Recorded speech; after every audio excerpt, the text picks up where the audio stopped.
Have you ever needed a supportive community in your journey to advance racial equity, stop and prevent oppression, and catalyze change in your life or your organization?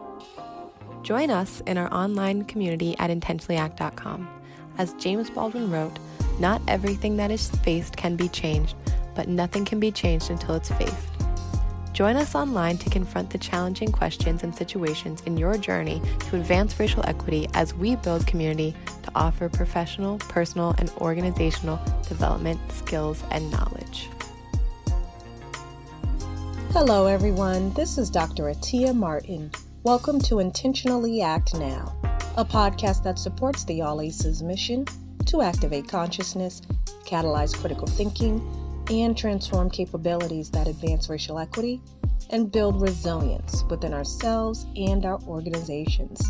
We feature a wide variety of leading experts in diversity, equity, and inclusion, conflict management, critical race theory, personal growth, and more. In this special episode, special guest Chris Conroy and I discuss internalized white supremacy culture, how it shows up, and what we can do about it. Conroy is the host of Whiteness at Work, a podcast dealing with this very subject. What makes this episode different from the Whiteness at Work podcast is that we got to spend time reflecting on our own identity formation, as well as the stimuli that provoked responses that led us down the paths that we've each ended up walking. I don't get to talk to Chris enough, so this was a real pleasure. A note about the name of the show. In 2020, we were calling it All Aces on Air. In 2021, we rebranded the show as Intentionally Act Live to more concretely center the show as IntentionallyAct.com's peer and public engagement engine. Join IntentionallyAct.com today. Hello and good morning, everybody. This is Rico Manalo, Chief of Learner Success at All Aces Inc., with another episode of All Aces on Air. Today, I am here with a very, very special guest and dear friend of All Aces, Chris Conroy, who is also, in addition to being the, is it the founder of the Wellspring Group? Co-founder, right. And you do that with your wife, correct? That's correct. Yes. So co-founder of the Wellspring Group, as well as the host of the podcast Whiteness at Work. So today we've got something kind of special. He is not only a guest, but he's actually co-hosting this show with me. So good morning, Chris. And would you maybe introduce yourself a little bit further to the audience? Sure. Good morning, Rico. It's good to see you, brother. And thank you for having me on the program today. I'm super excited to be here, and it's a real pleasure.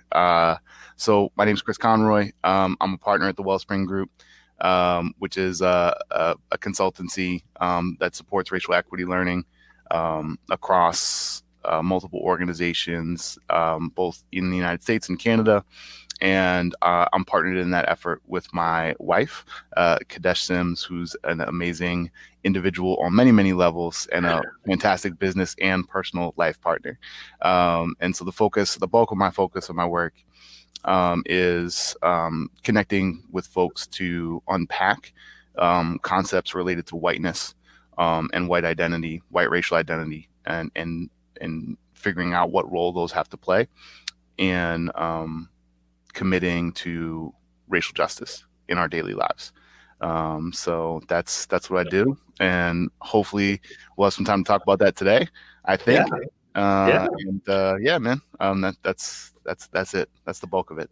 Very cool. Very cool. And just to make it really clear for those who are watching, this episode is very much about internalized whiteness and how that can show up in our racial equity journeys and in the work of advancing racial equity.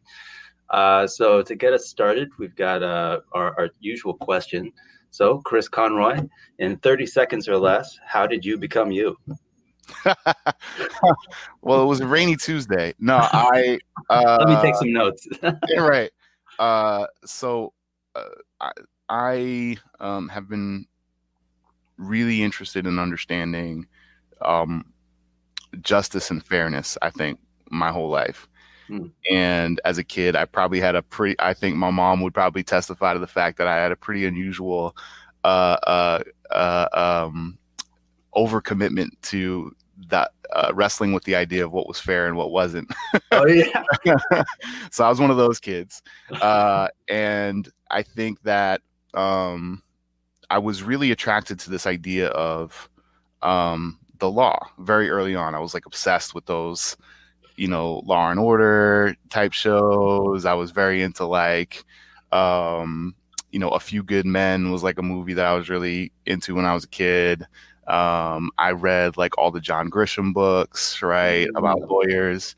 And I was kind of obsessed with this idea of, like can through kind of like rational argument and kind of people doing their detective work and their homework, can we find the truth, and can the truth help us get to, and can revealing the truth help us get to a better world or get to a more fair world?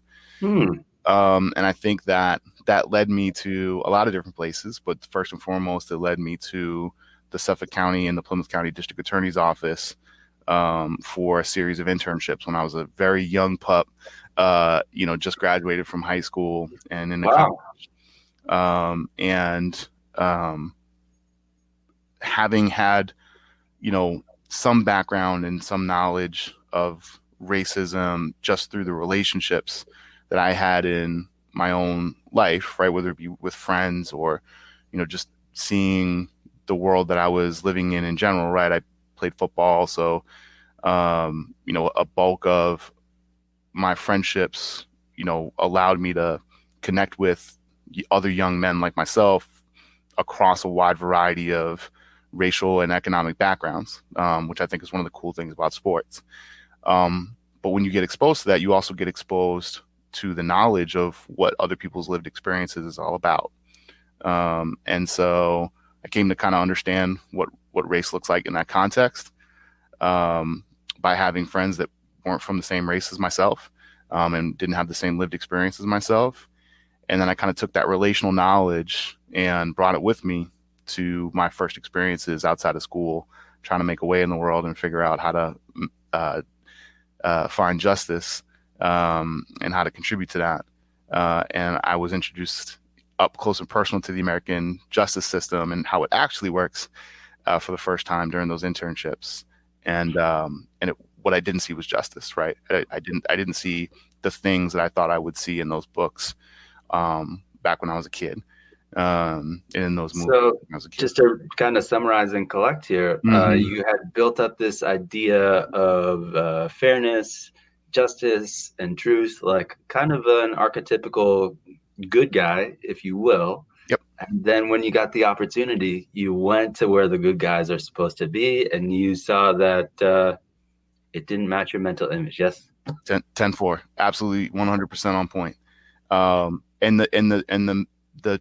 The tricky thing was, right, the messed up thing is that the guys that I thought were good guys, I still felt that there were pieces of them that were really good guys.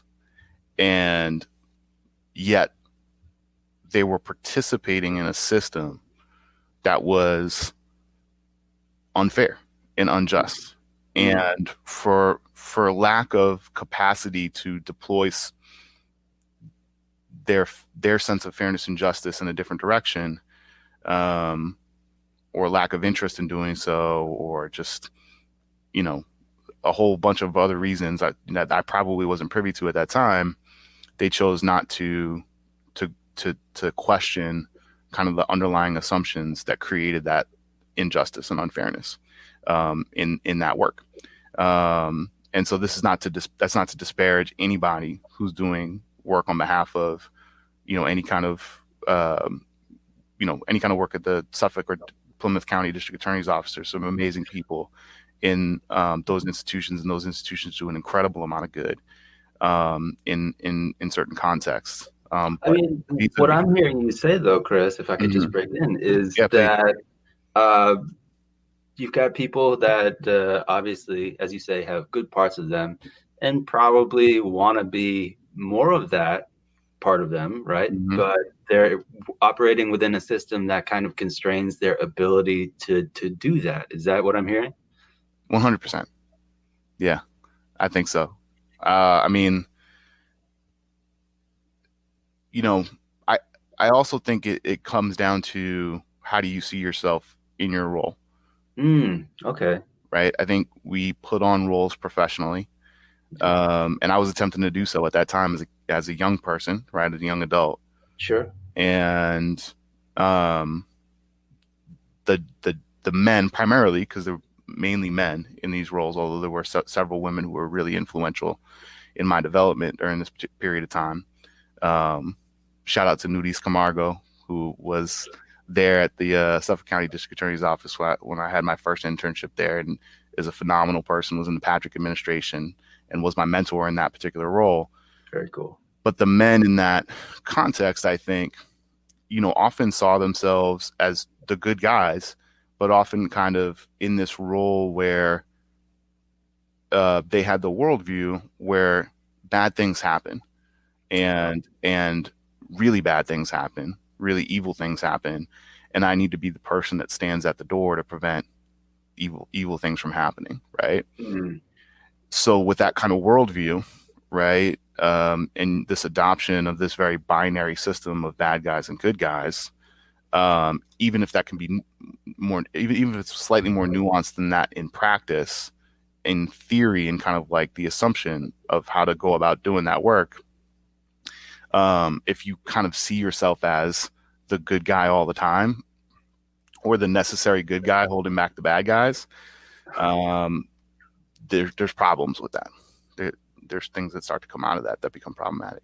Yeah, so that kind of reasoning, a lot of people think in terms of binary, so opposites, but instead of like logical opposites. So, for example, we've got good guy. The logical opposite of good guy is just guy, not bad guy, right? That's the polar opposite. So I think that's so interesting. But I can, like just like anything else, I imagine that if you're doing this day in, day out, that you become faster at identifying who are in the bad group, and perhaps it becomes somewhat automatic, or maybe it becomes something that people don't think about so intentionally before they make that evaluation. Well, yeah, I'll give you a more concrete example, right? So I was very early on, I was part of this program called the Safe Neighborhood Initiative, which is a federal program that was operating through the through the district attorney's office, right? So the Safe Neighborhood Initiative was a federal initiative through the Bush administration that was intended to be able to provide a different form of outreach to communities that the district attorney's office was consistently having an impact on, right? Either through arrests or prosecutions, et cetera, and to build relationships with that community through community leaders and community liaisons, and through meetings where the district attorney's office would go out and engage, right, in conversation with the community.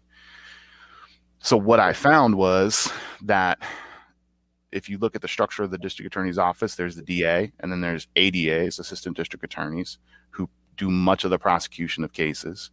And then there's victim witness advocates, right? So there's folks that are supporting victims or witnesses to crimes, and then providing services to them to help support them and help them move through a prosecution or a case or a trial, or to get resources to help them heal from the trauma that they encounter through these kinds of, by being involved in traumatic events. Sure. So we have an office with a bunch of ADAs, some investigators, and two, I think, victim witness advocates that I know at the time. And we would, I was partnered with the Safe Neighborhood Initiative. Now, what's really interesting is that the Safe Neighborhood Initiative was one victim witness advocate and one ADA out of the entire structure of maybe like a dozen or so. I don't know, maybe less than a dozen. I'm not sure exactly how many ADAs there were in the office at the time, but a pretty good amount, probably less than a dozen, between half a dozen and a dozen ADAs. And out of that group of ADAs, there was one ADA that was selected for this role, right? Rasan Hall, who's an amazing guy and is now doing tremendous work has done tremendous work with the ACLU of Massachusetts. But Rasan and Nudis were, again, mentors for me in this process. They were the ones that were going out to the community and having conversations with the community about what resources the district attorney's office could help bring to help solve some of the issues that were happening. Inevitably, you run into this challenge where, as an ADA, you're prosecuting people right, in a courtroom, and you're going out to the community, and then you're meeting with their cousins or their aunts or their mothers or fathers or whatever, right? You're having these interactions where you see the humanity, right? If you're in a meeting with somebody and you're asking them, what do you need? That's a very humane question to be asking somebody. Yeah. And so you have this very human interaction. And then you go to a courtroom or you go to a district attorney's office, and then there's pictures on the wall of their kids. And these are supposed to be the quote unquote bad guys that you're putting away. And yet you're right. So there's this really odd juxtaposition between the system that's operating and putting people behind bars, right? Which our country does at a rate that's higher than any other country in the world. And, arguably, throughout history. And then you look at the inverse, right? The actual going out and asking questions and connecting with people. And you see the actual human connections that are able to be made. And it's this really weird juxtaposition. It's contradictory. And because Rasan and Nudis were so humane and so engaged in this work, it really made me think like, well, should my work really be focused on supporting the legal system, or should it be try to align myself with these very humane, knowledgeable, wholehearted people like Rasan and Nudis who are going out and really making human connections with people? And so that's what pushed me into this different direction.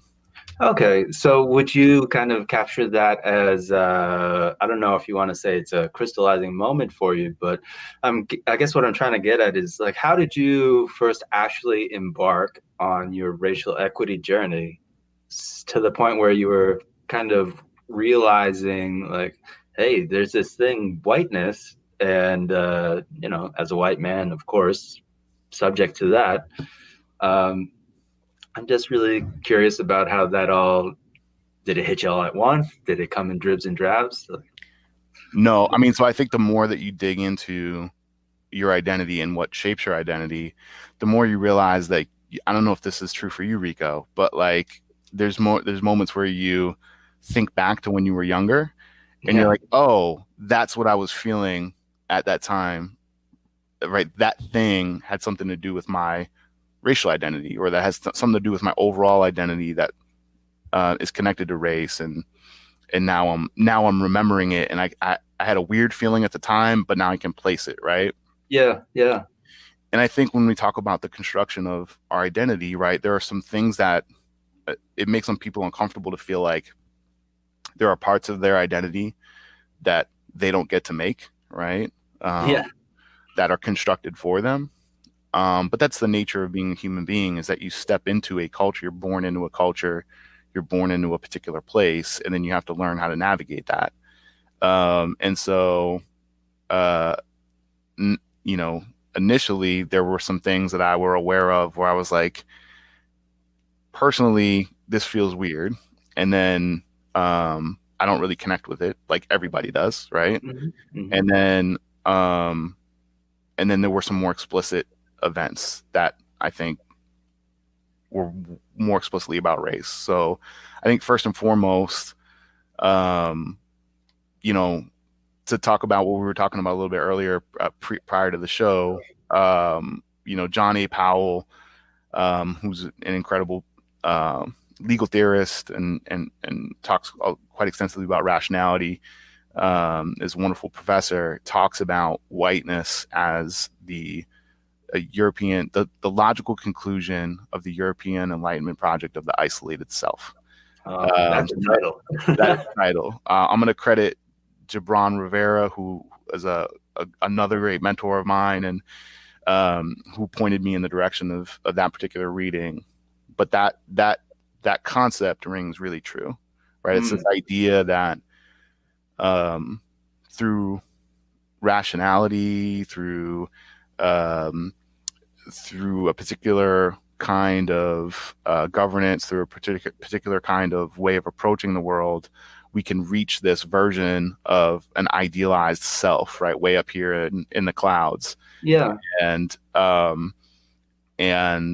I think that for me, part of that experience was growing up in an environment, in a town, suburban America, right?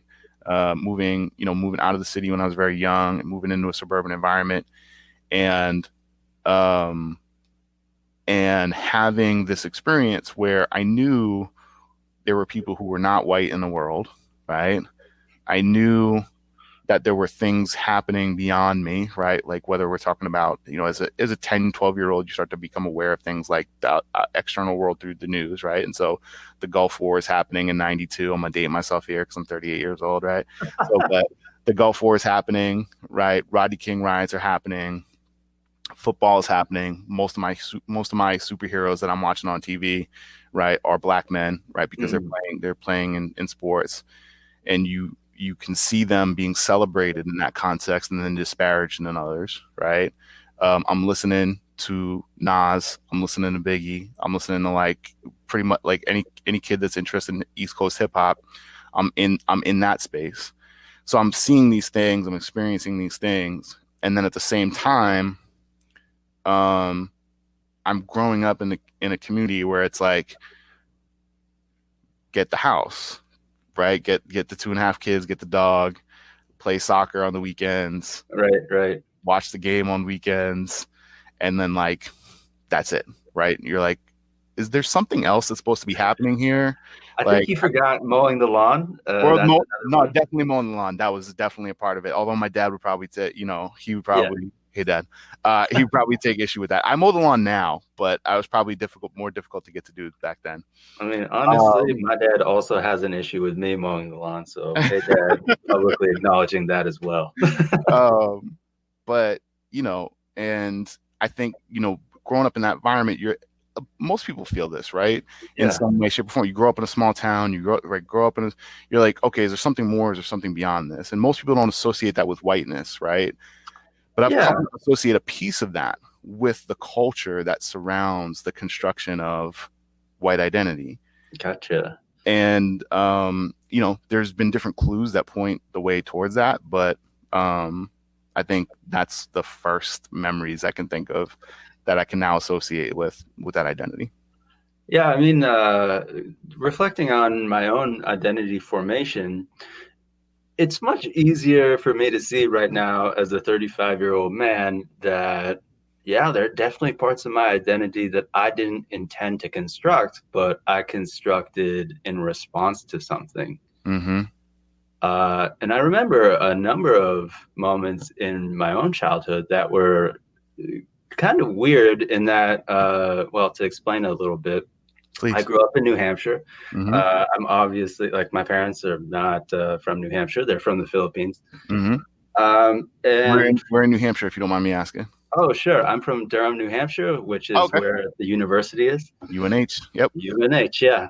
So I do recall the first instance of me getting into some kind of trouble over identity was, and I was in kindergarten, a neighbor asked where my family was from, so a version of that, where are you from, where are you really from kind of question that I've become so familiar with since then. But my response, instead of telling the truth, I'll admit I just straight up lied. I said that we were Eskimos, and I know that's not the right term now, and that we lived in an igloo. And she just kind of took that as truth. So the trouble came later when she came to the house or something. My dad answered the door. I was not there for the conversation, but he asked me why I had said that we were Eskimos and that we had lived in an igloo. And my response, I can't recall exactly, but it was something along the lines of, I thought I could get away with it because she clearly did not know. Right.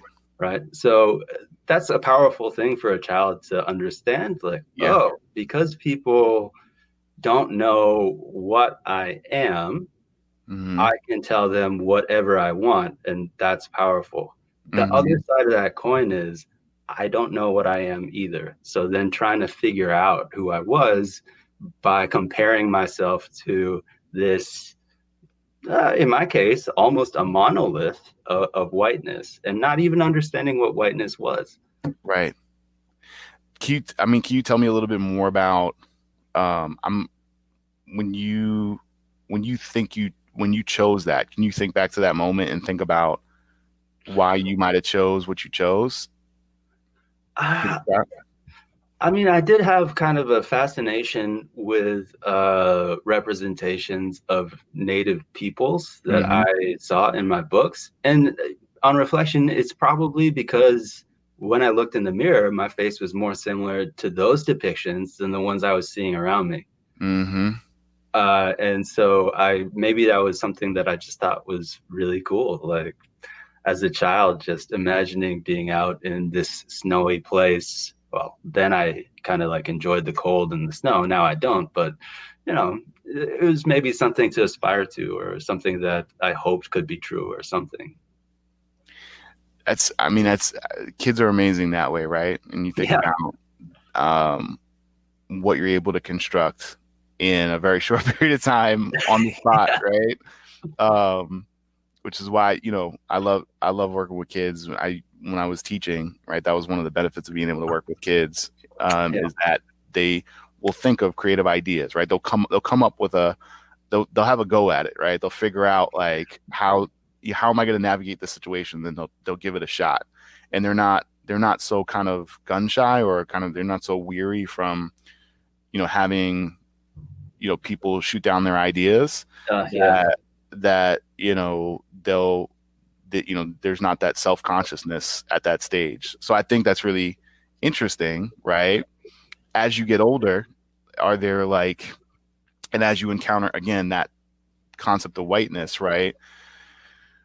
Did you feel like, can you talk a little bit more about like how you navigated it as you kind of continue to bump up against it? Are there like other incidences where not 5-year-old or 6-year-old Rico, but like 12-year-old Rico is having to reconstruct his identity again in opposition to whiteness, or in the mirror or in the gaze of whiteness, and then how do you deal with that?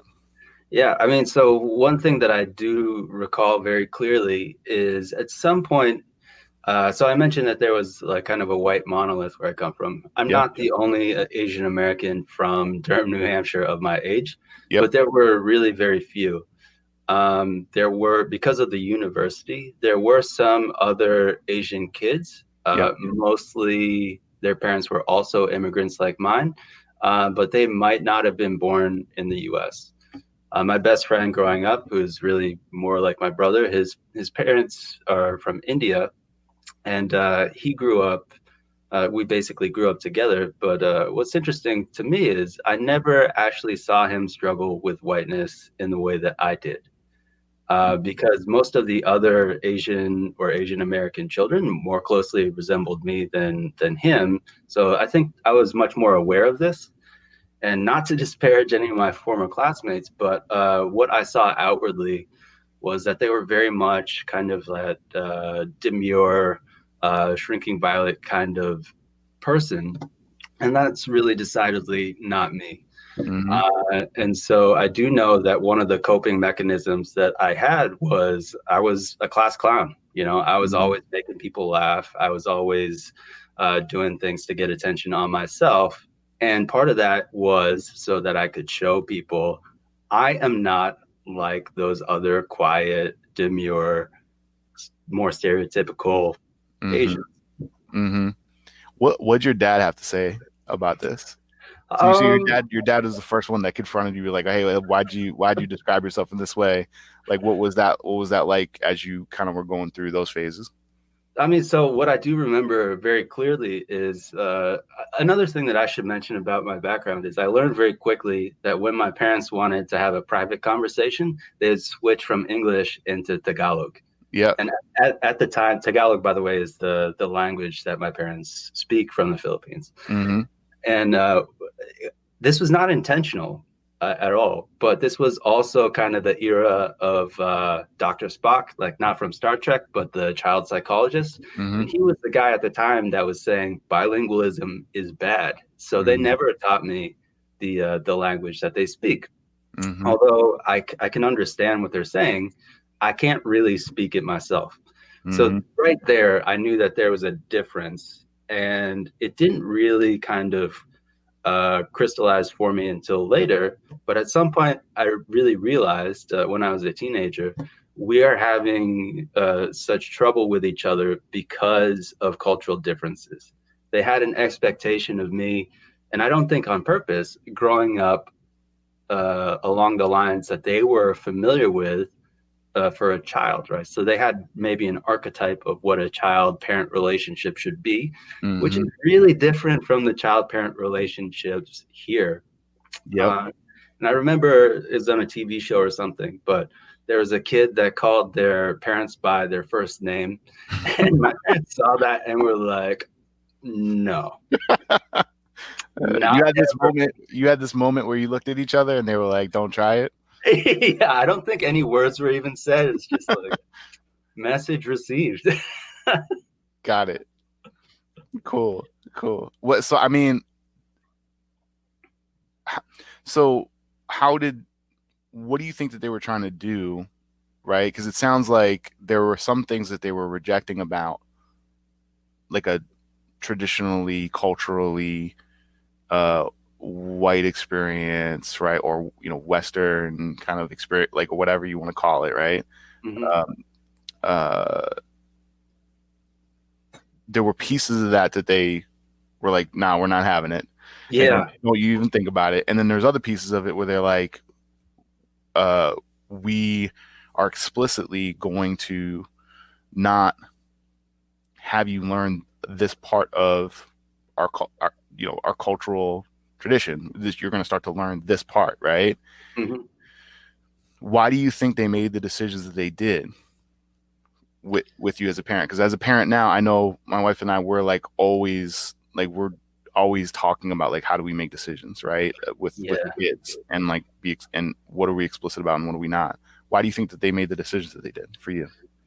So one huge difference between the US and say the Philippines is that in the US, people really think about the nuclear family. So mom, dad, the kids.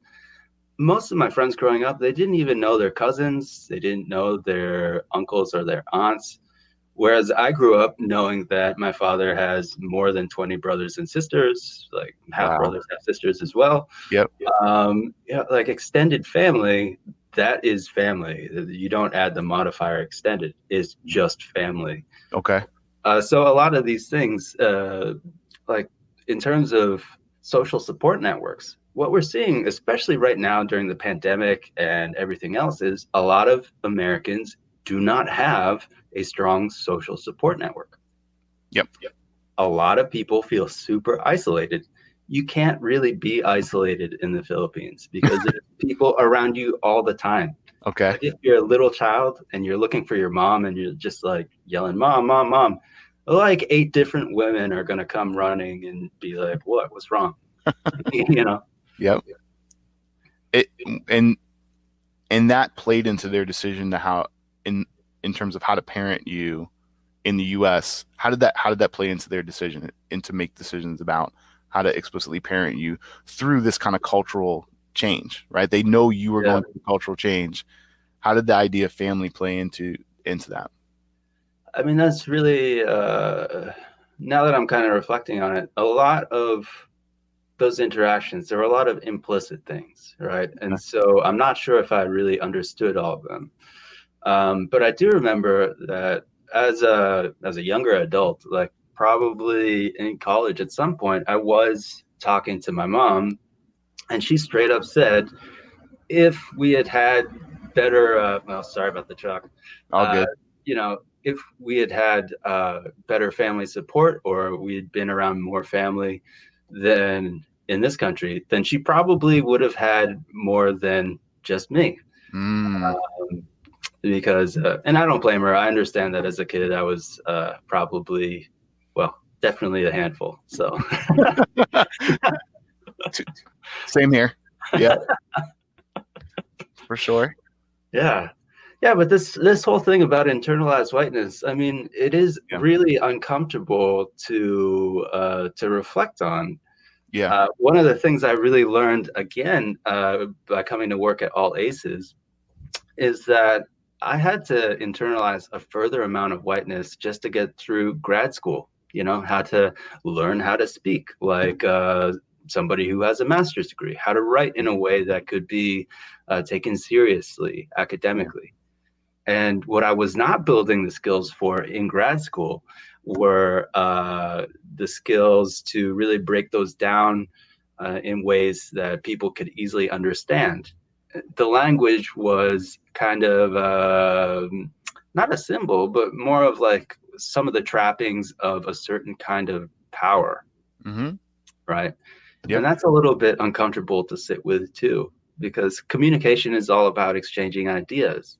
If what you're exchanging is, I know more than you and I'm better at whatever than you, like, well, that doesn't make for great conversation in my experience. No, it does not. Yeah. I mean, I think what you're pointing out is that there's a subtext, right? Mm. So communication there's explicit parts of communication, like the top layer, like the actual words I'm saying in it, and then there's a lower level, right? Or there's deeper levels to it, which is like how I'm saying things, what's my body language, what am I attempting to project, right? In the conversation. Does that resonate? No, 100%. I mean, and so you're adopting a subtext. Yeah, and as a kid, you know, the wonderful thing about kids is that they do take things at face value a lot of the time, and Yep. that's how they end up with these really interesting ideas about things that we never thought about. At some point, we learn to read the subtext, right? Mm-hmm. But there's not anybody out there just sitting down with us and teaching us, hey, this is how you navigate subtext the way that we would learn to read a book, right? You get some of that if you go to a school where they have teachers that are willing to engage with students on that level, but I don't think we can say that's generally true. No, I mean, we get most of that through our just for personal relationships, right? Mm-hmm. Mm-hmm. How to read people, how to read the world, right? How to think about things, how to see beyond the words that people are using. Yeah. That's all cultural. That's all from, like, again, that's why I always talk with people about their parents and their upbringing, and why I always reflect on mine when I think about these circumstances, and not just think about my own upbringing, but like think about their upbringing, right? Mm-hmm. Because again, a lot of this subtext is stuff that we're born into, and it's critical to understand. I think you did a really beautiful job of illustrating, right? Like when I went to the academy, when I went and got my master's, or when I went and got my professional degree, I started to adopt these kinds of not just words and phrases and ideas, but there's also this subtext that I learned to use in order to be able to get power, right? Mm-hmm. Mm-hmm. It's interesting, and I don't think, I think we run up against one of those problems, all the time when we start talking about whiteness. People don't really see that. People are like, well, that's not whiteness. That's, that's just what people do when they get their doctorate, or that's just that's what people do when they get their master's degree, right? Or that's just the way things are, right? And that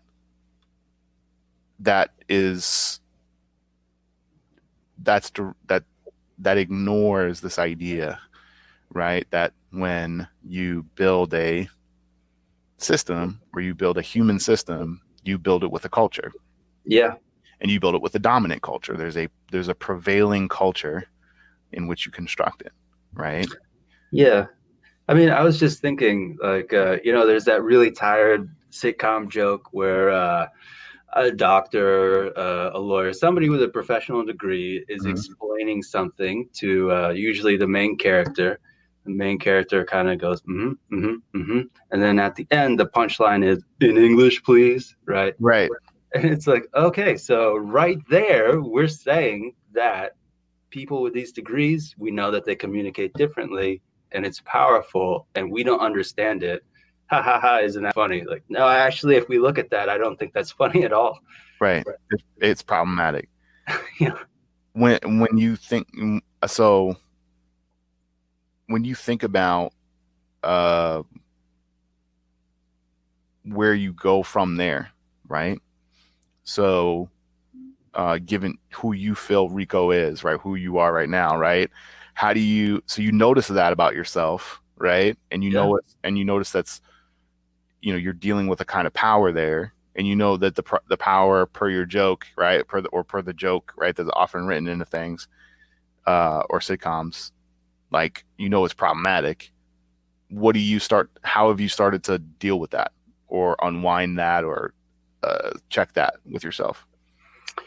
Well, I mean, certainly with the team and when I'm engaging with clients and things like that, I do take a lot more care now to make sure that I'm explaining it in a way that I think that most people could access. Right.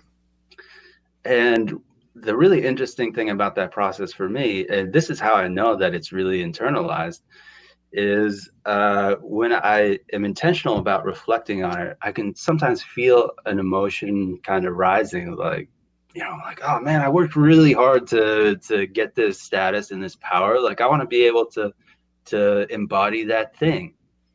And it's like that provokes some pause in me. Like, okay, so am I just out for myself, or am I actually going to practice what I preach and try to improve things not only for myself but for everybody?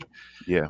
So yeah, I think so. This is like in the context of if you're in a meeting or if you're in a conversation and someone's like, "Hey, Rico, like, just explain it to me like I'm a 5-year-old," right? Well, so my background is in conflict resolution, and Okay. a lot of times we've got people who are dealing with real conflict in their organizations, and they don't know what to do about it. And so for me to come in and just throw all my jargon around, is that going to help them, or are they going to be like, I'm just more confused now than I was before? Like, thanks for trying to help me, but in fact, you just made more stuff for me to get through, Right. For sure. The weird thing is that the more you get, if you and I were talking and you threw something out to me that I didn't quite understand, I believe that you and I have the relationship where I'd be like, hey man, like, slow down, like, back it up, like, let's rewind it. Right. Yeah. But if you go into a workplace, right, you're an expert, like, like, you build your career providing conflict resolution services and supports and ideas, right? When you go into an organization that's having problems with conflict resolution, I bet for sure there's times where you might go in and there might be 10 people in the room who are all senior leaders, and like, they also too have their degrees and they also too have their certificates on the wall, right? And you go in, you throw down a bunch of jargon and everyone's nodding their head, right? Yeah. But and they also are probably thinking, like, can we make this a little bit more simplified? But they don't say it. Yeah. And you end up going through an entire training, you end up going through an entire process, right? Where that organization's paying you, or, investing time and people power. And because there's this more of a respect for the power than the relationship, there's no progress made. Yeah. So I'll tell you about something that happened pretty recently. We were working with a group of people, and they're all really adamant that they needed mediation.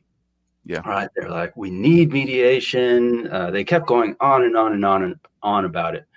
And so instead of kind of coming in being like, hey, I'm a mediator, I really just sat back and listened for a while. And at one point, it became really clear to me, like, oh, this group of people has heard the term mediation. They know that it's related to conflict resolution, but they don't know what it means. So at some point, I very kind of quietly found a gap in the conversation, and I was able to ask, like, So I am a mediator. Can anybody kind of help me to understand what it is that you're all saying when you need mediation? Which led to a really great conversation about explaining exactly what mediation was, the different approaches, and just laying out options for people. Mm-hmm. And as soon as that was done in a very simple way, they were able to come back together as a group and be like, no, actually, we don't need mediation, but we do need conflict resolution. And it was so great that we could get these options because we didn't even know how to ask for those options. Right. Right. So it was a really humbling experience for me because, again, I just have to come back to people can't know what they don't know. And it's simple. We all know it. But I find that I have to check myself with that a lot, and I feel better for it. And that applies to myself too, right? So when I feel really terrible about some of the things that I've become aware that I've internalized, instead of getting down on myself and being like, oh, I'm a bad person, I'm that, it really helps to fit in with that analogy, not analogy, but the image of the racial equity journey, right? Yep. So it's about taking those first steps. It's about putting one foot in front of the other, Mm-hmm. and eventually you'll get there, or you'll wind up somewhere else, and maybe that's okay too. Well, I mean, to take that analogy and then put it back on the thing, like the conversation you had with the group, man. Like, I think what was interesting is, so you started with a really human question, right? Which, what do you need? Yeah. So when people start to tell you what they need, you humanize them, right? First of all, they got to be vulnerable because they actually have to tell you what they need, right? Yeah, and that's a huge thing too. Yeah. And so there's trust that you're creating through the question, right? And then the next thing is that you also combated probably the internal emotion that you had where you're like, oh man, I got to act like the expert. I got to come in with all the answers, right? You know, I don't want to do that because I'm going to alienate people by like using a whole bunch of jargon, right? Well, you combated that by being curious. Like, so you can't be curious and fearful at the same time, right? Yeah. You can't be curious and angry or anxious with yourself at the same time, right? I mean, you could, like, it's conceivable that you could, but one is going to predominate over the other. And if I go deeper into the question and I become more involved with your world, then I'm building a relationship with you, and I don't have to rely on my jargon to feel like there's some power in the room. We create that power together. Yeah, and so we've been talking a lot about relational approaches to things, and I think that this is a really important thing to focus on, because you're making a connection with another human being rather than the armor and the things that they use to project this image of themselves, right? Yes. Yeah, which is what we do all the time. Yeah, so, yeah. You know, when you got your suit on, your tie, and you're projecting like, I know things, don't question me, pay me a lot of money, kind of thing. Sure. Yeah. And that's real. Yeah. I mean, anybody who's been in business will tell you that that's real, right? Yeah. But again, that's within the context of particular cultural symbols and particular cultural values. And so once you start to question those values, you know, that's when things get interesting. So sure. I'm not saying that that's where solutions start to show up, but things at least start to get a little bit interesting. Yeah. So I wonder, in the course of your podcast, Chris, like, have you been able to kind of, I don't know, get a sense of what it might take or approaches that would be effective in kind of broaching the topic of internalized whiteness with somebody who maybe isn't so familiar with the topic, or maybe they've seen it, but they haven't really dug into it? Yes. Okay. I hope that's not the long answer. It's not the long answer. So it's build relationships, man. Right. I think, you know, start on the home front, right? Like how did I do it with my dad? Right. My dad and I had had lots of arguments, right, when we were talking about this early on in my my late teens and early 20s. But now, and now he wants that. He's like, I want to really dig in. I want to engage in this. And I'm like, okay, cool.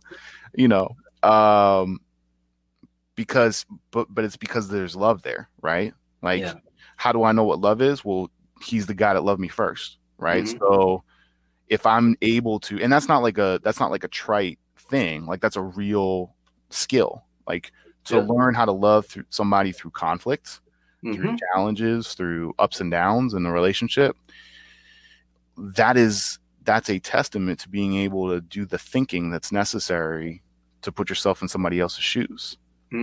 So I think first and foremost, starting to deal with whiteness means starting to deal with people who have different ideas and conceptions about the world than you do, and to build real relationships with them through, not by avoiding conflict, but by engaging in conflict and discussion and debate in real ways, in authentic ways, in ways that respect the humanity of the person. If you can start from that perspective, then people will be like, oh, okay, like this guy's not out to call me a racist or call me this or call me that. Yeah, you're not trying to harm them. Not trying to harm. Well, I mean, it's antithetical, right? Yeah. If we're talking about justice, if we're talking about promoting justice and fairness in this work, if we're talking about building a more humane world, I can't dehumanize you through that process. Right. Can't fight oppression with oppression, right? You can't do the same thing, right? And also, if we're going to talk about racial justice, right, that involves an incredible amount of energy. It really does. And it really does. Like, white people are the folks that are furthest away from the direct pain of racism. And so while it might take a tremendous amount of energy to be able to have these conversations, we got to start having these conversations with each other in a humane way so that we can make some progress, because our Black and our brown brothers and sisters are tired of going through this process. And I think the most humane thing to do is to start humanizing each other and to start building relationships with each other so we can have real conversations. Yeah, I feel the same. I'm kind of speaking to the technical side of things. The audience, you can't see Miles, but Miles, could we have that question again, please? Because I thought it was a nice one. Thank you. So Ivy Jones Turner would like to know, how do we help get people to question their cultural values? And I think this last thread of the conversation that we were just having kind of segues really nicely into that. Because I think that the first step always has to be humanizing people, right? So humanizing them and making it really clear that maybe you disagree with an idea, but you see them as a full person that you actually care about. And that can manifest in many ways. So really concretely, you can approach things through questions, right? So can you tell me more about why you think that? And I'm not questioning your knowledge or your expertise, but I haven't arrived at the same conclusion. So can you walk me through the thinking so that I can understand where you're coming from? That's often a good starting frame. I don't know, Chris, if you've got other things that came to your mind. 100% Rico. I mean, I think that's absolutely on point. I think starting with questions is how you get there, right? Because then, so think of it this way, right? If I start by making a statement about your cultural beliefs or your cult, right?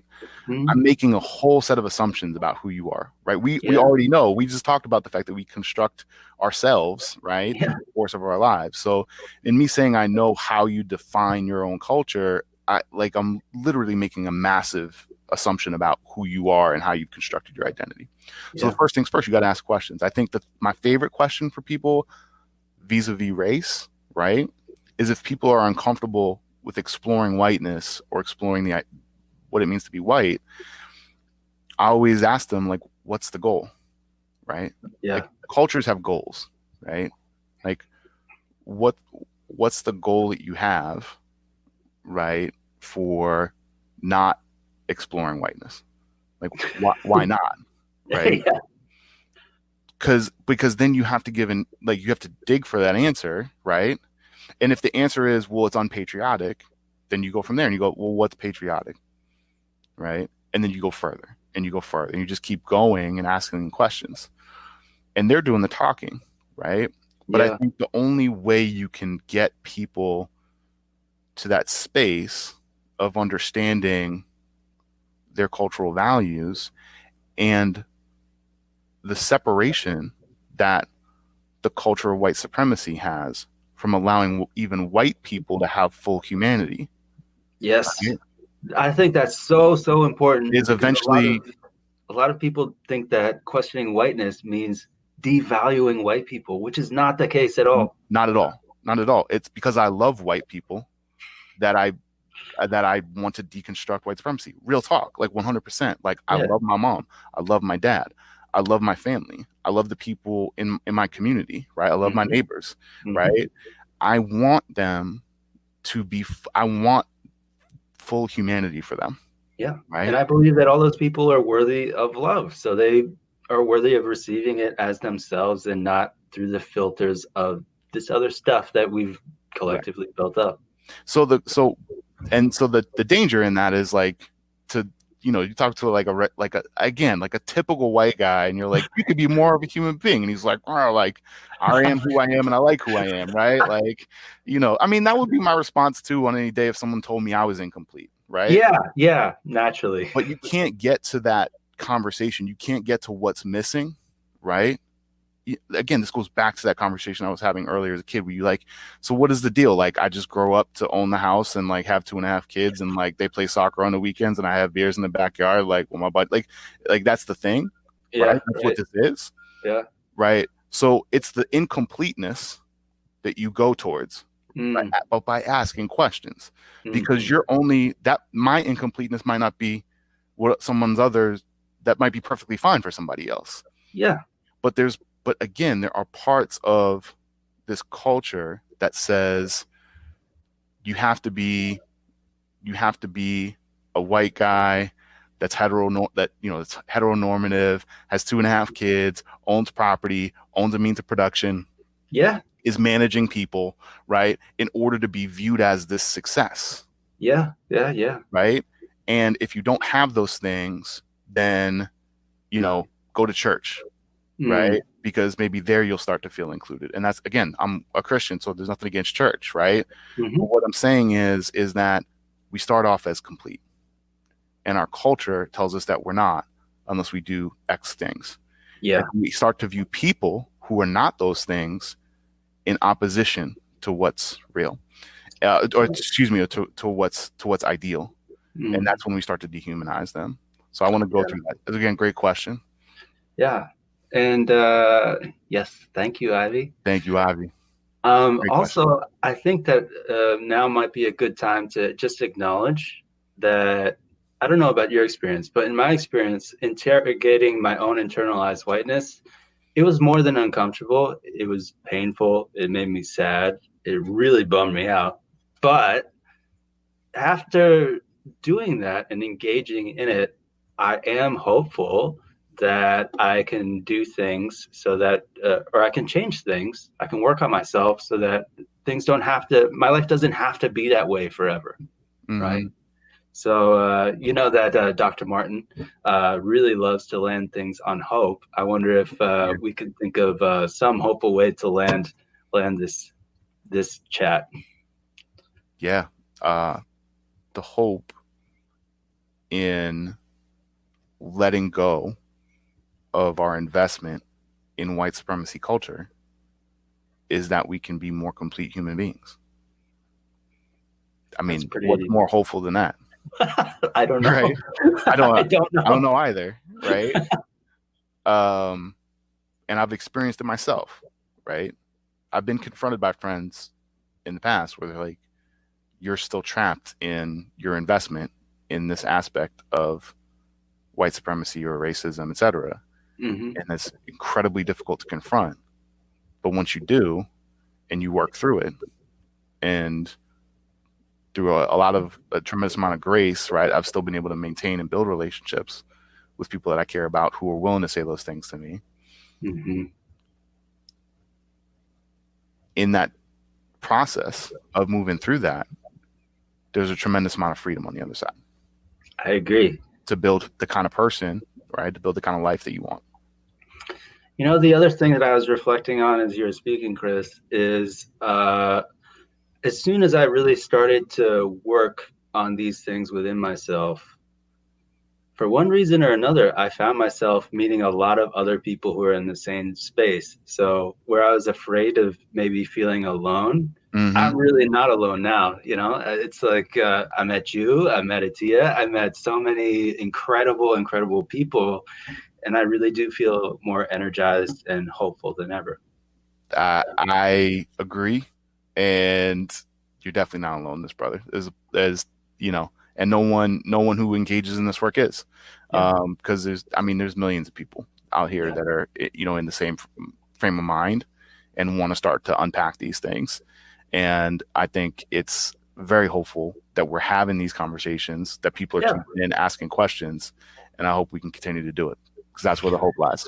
Yeah, same here. So, Chris, thank you so much for being here with me today. I really appreciate it. And what I think I'd like to say to the audience is, if you're feeling kind of isolated and alone, well, in engaging in this work, well, now you've got 2 names and 2 faces that you can reach out to. So I'm sorry, I shouldn't speak for you, Chris, but please do reach out to me. People can absolutely reach out. The question is whether I'll get back. No. Not that I don't want to. Chris always gets back to people. Yeah.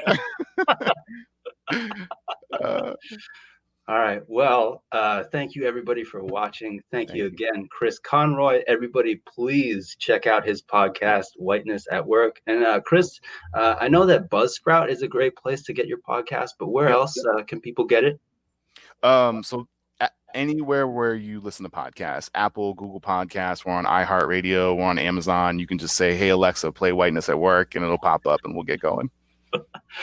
All right. Thank you once again, everybody. Have a great rest of your day. You've been listening to Intentionally Act Live from our website, intentionallyact.com. You can follow us on Instagram, Facebook, Twitter, and LinkedIn. Submit your stories and questions for future episodes by emailing us at info@allacesinc.com. Until next time.